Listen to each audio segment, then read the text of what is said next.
Ma aladon amba kadija ibe aladon amba kadija ibonyonte ka ala kira kanuni alaye ko fembe do fe uma aladon amba khadija ibe aladon kwa amba khadija الورى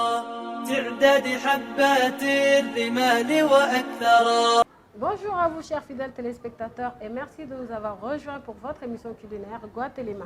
Une émission qui a été sponsorisée par la société Aminata Konaté Baramousso. Alors aujourd'hui nous avons l'immense plaisir de nous retrouver chez notre sœur qui va se présenter et nous parler du plat qu'elle va nous préparer. Assalamu alaikum mareme hainda no jamu. Aram bismillah o émission lingunten beranka make ngani Baramousso Guatelema. Lenki alla do lirange mundi o mare nyagaren karai awdu gutana ni du presento yi ada gamuda na igande be dabaroda awdu gutana ni raqela dina mo kon kono dangan assalamu alaikum ne balma muso wa alaikum salam to ko jima jamuduma no to ko madam jara Fatmata Sissoko madam jara ka bo quartier jumana ka bo falaje so 10e carré Fatmata madam jara ika wala sera ini balma muso de be kuma la mor muso sunu ka bo société Aminata Konaté la ni bela jelen bale do ni baramuso yi ika wala sera mabi ka ngana ife falaje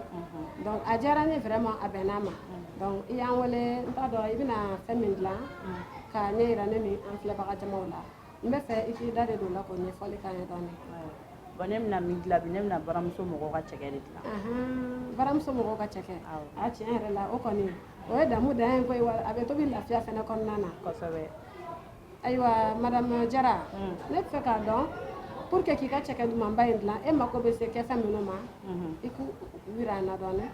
bonem mo ko bi se ke femino ma ne mo ko bi se jege ma ne ba jege di oh bo no sam no kinga cheke la mina jaba kala me tomati kala me poivron ni kongo nu bedo kala ani chefa nu ni carotte nu bo mno lu bedo non kala ni bere bina kala bitay goni chere la o yere nyabala chukumi bitay on va se régaler Chers téléspectateurs, comme vous le voyez, dans notre habitude, nous ne sommes pas venus les mains vides. Nous avons emmené les produits Baramousso pour donner à notre sœur, Madame Diarra, pour l'aider à faciliter sa tâche dans sa cuisson. Aywa mare me hainda no jamu komi aga ya kanga mo gombe o kiti duro mare kato mare na garakede oro Baramousso produit ni likata pour anidu dema ni gandilinge ke dabari ne wedi jowedi ado senoedi aywa madame jara komi bora ka focho komi na kife ko ka cheke de la a cheke ko vraiment a jara nyoko jugu Baramousso mo amani ne ko de anana ni Baramousso ka produit ye cheke bala fa chama bala pour que ki deme ki ka cheke du mamba indla la fia kono sania kono no yada baramuso mo gon nani beya ne ga dumuni bazema yoro wala anti sanga fu baramuso mo ko kula ala ku bolo mu ga barala ala ka barga do baramuso mo ko ka fembela baramuso mo ko yere ka fewna na muso lafiya le kama wala kam baramuso mo ko ka produit bora da muso la ka lafiya ame do de ku ala ku bolo mu ga barala ku ga bara sangoro tawi amina ya rabbi na te kuma fu itanda wala ala ko do amina ni che yere ko men bora kan chege ni nga logo ni nga jega o wira wala sanga bon sisa turu sera belebele ka belebele ma no e baramuso mo ko ka produit sisa no poivre be kala lay be kala ani persil ni celery me ko don fene kala anu ka sheba mugu baramuso mo ko ka tulu yere o fene kala anu ka mutardi ani furunto be ba do furunto kon kadi chekela anu ka fe mugu gera di muguni o yere kadi jege jinne na foka faka muno lu kala no te chege nyere chege ko injara ni foka faka yoro de baramuso mo ko ka chege kan foka faka fo lam ta chege o sa ku to mo ku u ko bugu ka yelani ni fo o bara o ka chanko juguba baramuso mo ko yo muso lafiya chege ko ina yere do wallahi kuma fo itanda ko no ka fo baramuso mo ko ide ka shashe ni da fara doro ka ge tasa ko no ka jidon kala kasi iba yele ngo kilenge o ya bani wallahi baramuso mo ko anti sanga fo di fula wallahi ala ku sara doro amina rabbi ala ku sara ku bolo mu ga barala amina rabbi ala ku bara tanye amina rabbi ala ko do mine amina. Chers téléspectateurs, comme nous l'a si bien dit notre sœur Madame Diarra, que pour préparer son bon tchéké de Baramousso, qu'elle aura besoin du poisson, préparer son tcheké. Là, voilà son poisson, elle les a lavés. Et qu'elle avait également besoin de l'oignon, du poivron, des œufs, du concombre, de la carotte et de la tomate et du persil. Sans oublier les produits de Baramuso. Là, le poivre de Baramuso, là, l'ail en poudre de Baramuso, céleri en poudre de Baramuso, persil en poudre de Baramuso, l'huile de Baramuso et la moutarde de Baramuso. Elle a également besoin du piment de Baramuso, la grillade de Baramuso pour son poisson, le bouillon poulet en poudre de Baramuso et le sel oil de Baramuso. Sans oublier le tcheké de Baramuso. Là, le tcheké, comme vous le voyez, il est conditionné dans un sachet de 1 kg. Donc, il n'y a aucun mélange, c'est 100% tcheké de Baramuso. Aywa, mare me handa na jamu ko aga da ngare mo gombe o mare na gare madame Diarra Fatmata atida tcheké na da baro da ngare wa po ni tcheké le ke da bari ha juwo ke ni nya kayna kanya ha ke naki ara nya ke yanqiya na qur'ani do kana da ngere nga atida juwo ke ni ma ho kay ke ngani concombre poivron jaba selinene persili karoti ado tomati ati kana da kenchu i mari go ta halare i haju ko ni baram son produit kungo kitengurere poivre jura ngo kendi baram son poivre jura persili ngo kendi lay ngadi celery ngadi baram son sape oil ngadi baram son mutardi kyan kawi kitengurere baram son tigate be so atu cheken ken tege ni tigate halle baram son foronto associé kyan kawaya baram son riyadun kawi maka fi hajo kina kyan kai ado baram son sheka jura atima ngure khanto ngahalle kenga ni baram son cheken akasu ya kayo ke cheken ganne ngai na cheken gaga na gaya nyaga mungadi ko chungadi khake cheke kenke ana mantenya na ordome no gondi 1 kg. Donc ana utatani na mana kera kembo kotani na romine yo kendi na jibuchi nera kamatani kenna chekenda barentenya na segendi kabane ay baram son choron ko yo la kayam bana kanne ma sisa yan nga baradam nem nan tiga ko baram so mo ko ka jela o ka safni o kan safne jin kasakadi wa fene na kadi ba ke yoro joshi jila ibe senga ke dem senu nga fini nga ba kasaja wa surtout am musola kaw yere nam tobil dam ne do nga to kan tiga ko baram so ka jela o doro ne nyokonte sisa nan tiga ko adonna تعداد حبات الرمال ala nyenga daga sigi tasmaga o ala je samna nga cheke dafara kakala no e baram so mo ko ka cheke awo baram so mo ko ka cheke ngoni wa yebe baram so mo ko ka cheke na cheke ngatimi ko tigi timi ada katimi na fole ni wa be bugun fene ay are nye wala sani ne ka baram so cheke de tanto bo sisan no mina ke daga la ni tila ngite daga finena me baram so mo ko ka cheke ibe to ka jikala donon fu ka ta nyigi nyata la ni apage flare ta abe bugu wa puis be jikala puis abe bugu na ta awo ibe to ka jikala donon fu ka ta ay fe no kero re ba ke nyinti na doro yele ale be fin mo jolle yele ngo kili noro ni ji ala bo dore ba yele ngo kili ne chena way barako o dia ban ale ko ni bi sigi doro ni dumni totora ere kelen doro be wuli ki ka da kasiki abana baram so mo ko no ya la fiare surtout chegere ni wi ga dara ga chege be wuli ere man je be wuli ba da kasiki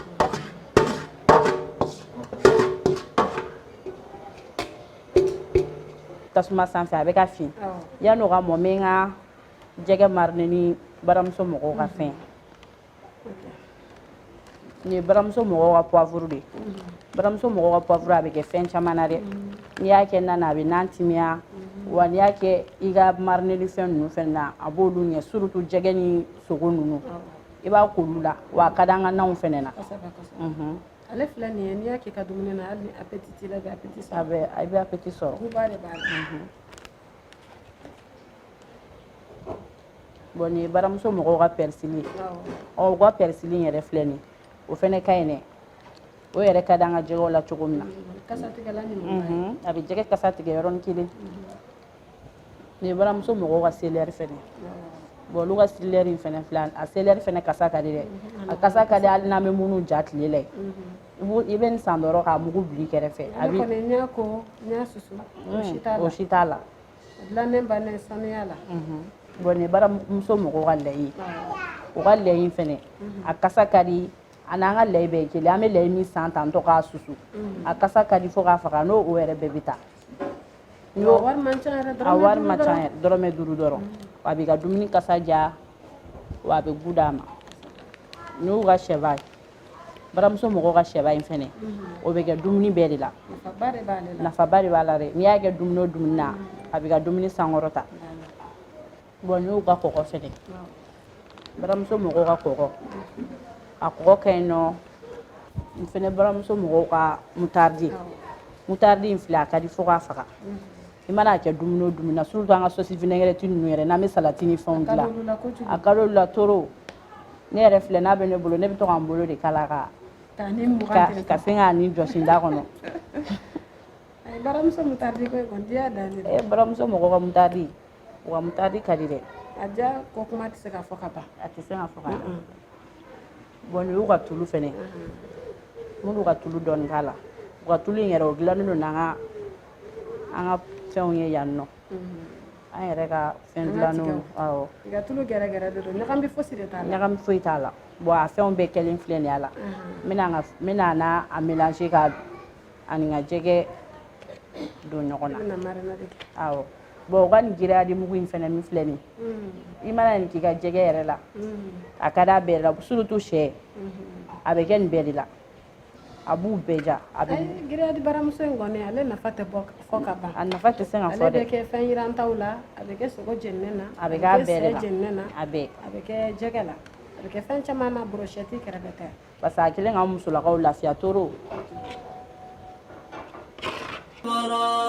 تعداد حبات الرمال وأكثر. Bon ni n ka jɛgɛ mariner sisan ni baramuso mɔgɔw ka fɛn bon n bɛna datugu dɔɔni yanni ka n ka cɛkɛ mɔ ni n ka cɛkɛ mɔn'o la sisan n bɛ n ka jɛgɛ jira ayiwa aw yɛrɛ ɲɛ b'a la sisan nɔ n ka cɛkɛ yɛlɛnna sisan n bɛna bɔ k'a kɛ. تبارك الرحمن تبارك الرحمن تبارك الرحمن تبارك الرحمن تبارك الرحمن. aw yɛrɛ ɲɛ b'a la sisan n ye n ka jɛgɛ mariner ni baramuso mɔgɔw ka fɛn bɛɛ a la sisan n bɛna yira. تعداد حبات الرمال وأكثر. Chers téléspectateurs, comme vous l'avez si bien vu, notre sœur Madame Diarra vient de faire passer son tchéké à la vapeur une fois. Donc, pour faire passer à la vapeur, un sachet de 1 kg contient 1 litre d'eau. Donc, elle a mis 2 litres d'eau sur 2 paquets. Et vous voyez comment ça a donné le bon résultat du tchéké. Elle a également mis la marinade sur son poisson. Elle a eu besoin du poulet de Baramuso, de poivre en poudre de Baramuso, du sel en poudre de Baramuso, de la moutarde, de l'huile, du vinaigre, du persil et de la l'ail. Et là, elle va faire griller son poisson en attendant. Aïwa, marine haindana jamu, kwa garangari mokombe, o marine ngare Madame Diarra. Agiri chekeke segendina, segeta bana netane. Chekeke kilo bane sakin nogondi. Ana jili tribana arona ina segendi. Abuguna magadangi hakendi. Ke hakena kilo no hillayi ke nogondi. Ala jili trino hillanya na segendi. Segendi taba neta. An cheke moyi aduguta. Anya reke gabegani agiri nya reke gada marina de lay. Ada baramuson pavur mugun nigorai. Na baramuson shebajura lay. Na baramuson lay lay. Na baramuson sapijura nerai. Na baramuson mutardi adote do vinagri ado grillade. Ada kunchu koloncho ni ri nya reke. Na nya reke nyanya. Wa ta gono keta ona cheke ke igira ona kempai. Chers téléspectateurs, comme vous le voyez, notre sœur a fini de préparer son bon tchéké et là, elle a terminé de préparer son poisson. ensemble, regardons le spécial de Baramuso. Ayo mare me handa no jamo ma gaga ngari mo ndo mare nyagare aduguti cheken dini ay kamani nyanya osun kai ona Baramuso spécial ona haydo me aywa ne balma fle baka jama comme awere nya bala choko me ambal mamso madame Diarra aya ka cheke dumambay aya fi atlala donc abini jega rambe nokona anga je anga Baramuso ka spécial ango la je nokona de l'émission spéciale Baramso. L'émission spéciale Baramso est une émission réalisée et présentée par la société Aminata Konaté pour vous donner des informations sur les produits Baramso. Aujourd'hui, nous allons vous présenter la moutarde Baramso. La moutarde Baramso est faite à base des graines de moutarde noire, du vinaigre, du poivre, de l'ail et de l'oignon. La moutarde Baramso est utilisée pour les vinaigrettes, les grillades pour les poissons, la viande et bien d'autres. Elle est faite en deux genres, épicée et simple. La moutarde Baramso contient des éléments nutritionnels indispensables. De ce fait, ses bienfaits sont indéniables sur notre santé. Elle est riche en vitamines du groupe A, C et K. La moutarde Baramso est conditionnée en sachet de 15 grammes, en bidon de 333 ml, de 1 litre et en seau de 5 kg. On la trouve partout, dans les boutiques, les alimentations, les sourous Baramso, ou vous pouvez aussi faire votre commande sur notre plateforme e-commerce en tapant sourou.baramso.net et vous serez livré sur place. C'est la fin de l'émission. Nous nous donnons rendez-vous au prochain numéro. Spécial Baramso Djemokan Tako Konontona Nia Keneda Elele Kabo Société Aminata Konaté la ni bela jele bale do ni Baramso na leka baranya shinete dore maka na fon bayele maka ke shashi ukono ka jensen jen fantan nan bela jelina bi jemuga kerengerene no yanga spéciali obe femin kan odi Baramso ka muktardi Baramso ale graine kise fimani mini ale be jangamina nga vinaigre lay persil and poivre onanga jaba muktardi Baramso ale suguya fla ya ambulo agansambe ananya ngamini segasegalikela ya ira ko Baramso ga muktardi ate kololo foi la se mo ma kada ka vitamine mbala ode A C K Baramso ka muktardi ale suguya damada ya ambulo mini 15 gram balela an 300 ml ani 1 litre ananga 5 kg Baramso ka muktardi ale soro yoro na soro chugo o mangante ka aw ni ne shi kamana gambli kada ka be soro anga ladala sugula ani Baramso ka suguda yelelu ananga butigu ananga alimentation abe soro ni bela jelena kito isigi yoro la fene kala soro sono yala ibe plateforme e-commerce sugu.baramso.net ibe doy abeta di ma fi jabalala nimbe dansigi aw ni ne ka bi jemo kan tako konontona kene kan alaikum mare me handa na jamo kan bismillah o gemo kan ngutu takabu nimbe ranka make ngani spécial Baramso ni gemo kan e société Aminata Konaté so ngara bukanda gara kesu aga go ha me gabe kitana Baramso produit non kama lenki nya kan tengo Baramso mutardi ko ina gai Baramso mutardi da barni mutardi funchene vinaigre ngadi poivre ngadi lay ngadi aro jaba o seren kisini wati gabe ada barin tene da bari mo kono hillade a simple ngono ko epicenten ka go makam gombe afakan ne te vitamine gabe ne kenga ni vitamine A C ado K na sababu nya mutardi be gadi 33 ml ngono ngani a 1 litre ngono ngani a 5 kg ka o makam mutardi Baramso awo kitene no konsu ilenki saka nundi boutique nundi alimentation nundi ado Baramso dudan sa moto gumu ngaga kana tamaka nu ngaga kana angana munda kana kita nan to kan ta ko dingiranga anno subhana masikia katatan sugu.baramso.net iwote lakina nga manta ko dingiranga aywa ki ho kinyente nyai oge mo kana ke ututa kabundi nyameranga kenga ni spécial Baramso mo rendez-vous kina ta tane inshallah bye bye Baramso Chers téléspectateurs, je pense que vous avez y compris grand chose en regardant le spécial de Baramso. Donc je vous invite à déguster le bon plat que Madame Diarra nous a préparé. Aywa mare me hainda no jamon dan ci magara me gabe kita Baramso spécial ke hainde no kondi dan ci magara higa be sagara di aywa nga ga invité ne aga lona cekelenge ke wona higa do mi ne balmamso to ko duma jamuduma ne Fatmata Touridi ne na be ndogam so tublima a jara ne ya benane ma Baramso mo wa ceken anana amso la ko la felari kama cen tala beletala wa foi tala vraiment jara nya bonyana mayre de Baramso mo ala ku bulu mu barala ne bo fu ko wolu mando ne bay ku libali de ne dem su ko tubli do ceken alan cena ajara cen tala nyama foi tala to mal foi tala Baramso ko ceken yere da madoron te de Baramso ko na fem beri kan ibe ta tobli ibe bara yoro lawo ita bara yoro lawo su ero erna kadi bi ka tobli ke mo ko te bi koro maki na fen susu yi mo ko toro ma mo ko toro kuma tala wa jalendo ibi labe ka I fere yere ki sigi ka salon no ibi ka daga sigi ka salon kere fe doro ki ka tobli ke kapa kulungala fen susu te foi te ka sanka ku kibna nyama mbwala o fene tala iba jalenta chukomna ibna ke daga kuno chukula ala ncena baram sumu ko ani ci ani baraji ala ko bulu maka barala ngane be fenkelen fene nyini abse ka nyugu fene faraka pour que anga ko to ka sangorota halsa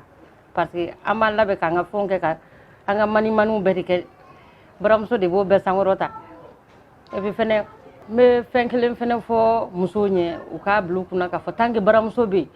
na songo dogo yara fene kuma fene tala parce que baram so sachenu durma duru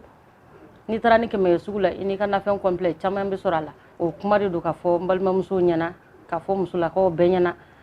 baram so nana la fiale kama ani ce ani barajala ka Antonio. Eh bien voilà, chers fidèles téléspectateurs, nous voilà au terme de notre 21e édition de Guatelima.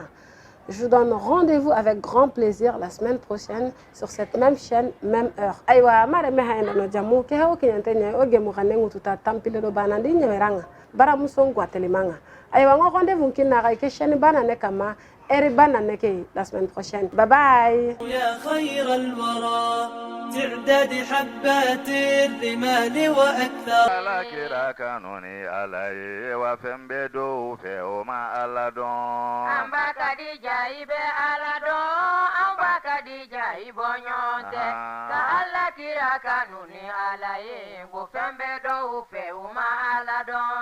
amba khadija ibe ala